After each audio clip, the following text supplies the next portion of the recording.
Hello, আসসালামু আলাইকুম। আজকে আপনাদের সাথে শেয়ার করব মাছের মাথা দিয়ে পাতাকপির ঘন্ট, যেটা অনেক ট্রেডিশনাল একটা খাবার। এটা রান্না করব, এই জন্য মাছের মাথাটাকে ম্যারিনেশন করে নিলাম। তারপরে কড়াইতে তেল দিয়ে মাছের মাথাগুলোকে ভেজে নিলাম।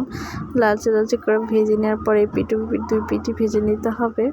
তারপরে ভেজে নেওয়ার পরে তুলে রাখবো। এবার অন্য একটা কড়াইতে তেজপাতা, পেঁয়াজ সব কিছু দিয়ে মশলা কষাই নেব। এগুলো পেঁয়াজ লাল করে ভেজে নেব। লাল হওয়া না পর্যন্ত আমাদের এটা ভাজতে হবে। তারপর একটু গরম মশলা দিয়ে দিয়েছিলাম, যেটা আমার প্রথমে দেওয়া উচিত ছিল, পরে ভুলে গেছি। দেন এখানে আদা রসুন বাটা, মশলা টশলা সব কিছু দিয়ে কষাই নিলাম। কষানোর পরে এখানে আগে থেকে ভেজে রাখা মাছের মাথাগুলোকে দিয়ে দিলাম কষানোর ভিতরে। তারপর এটাকে আমি ভাঙিয়ে নিব।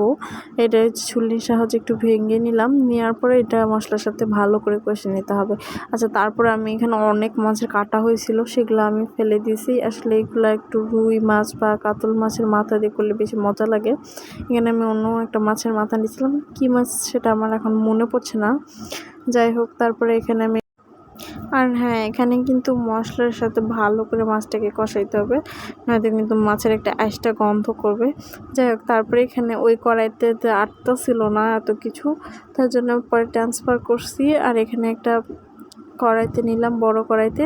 তারপর এখানে পাতাকপি দিয়ে নিয়েছি। পাতাকপি দেওয়ার পরে এখানে পাতাকপি যে পানিগুলো ছাড়ে, এই পানিগুলোর মধ্যে পাতাকপিকে সিদ্ধ করে একদম ভাজা ভাজা করে ফেলতে হবে। এখানে পাতাকপি পানি ছাড়ছিল, যেটা আমরা ঢেকে রাখছিলাম।